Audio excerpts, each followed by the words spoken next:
حضرت ابراہیم علیہ السلام اور حضرت اسماعیل علیہ السلام خانہ کعبہ کی تعمیر کر رہے تھے تو حضرت جبرائیل علیہ السلام نے یہ پتھر جنت سے لا کر دیا جسے ابراہیم علیہ السلام نے اپنے ہاتھوں سے دیوار کعبہ میں نصب کیا۔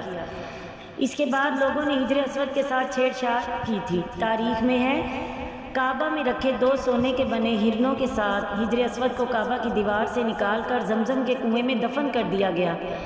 اللہ تعالیٰ کی حکمت دیکھیے کہ یہ پتھر زیادہ عرصے زمزم کے کنویں میں نہیں رہا۔ جس وقت یہ لوگ حجر اسود کو زمزم کے کنویں میں چھپا رہے تھے، ایک عورت نے انہیں ایسا کرتے دیکھ لیا تھا۔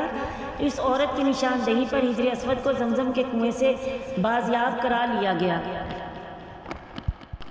آپ صلی اللہ علیہ وآلہ وسلم کی عمر کا 35واں سال تھا کہ قریش نے نئے سرے سے خانہ کعبہ کی تعمیر شروع کی۔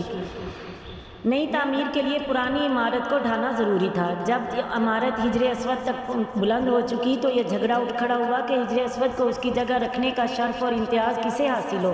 یہ جھگڑا 5 روز تک جاری رہا اور رفتہ رفتہ اس قدر شدت اختیار کر گیا کہ معلوم ہوتا تھا سرزمین حرم میں سخت خون خرابہ ہو جائے گا۔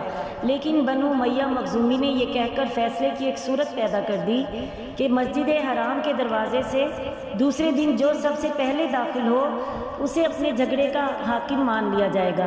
لوگوں نے یہ تجویز منظور کر لی۔ اللہ کی مشیت کے اس کے بعد سب سے پہلے رسول اللہ صلی اللہ علیہ وآلہ وسلم تشریف لائے۔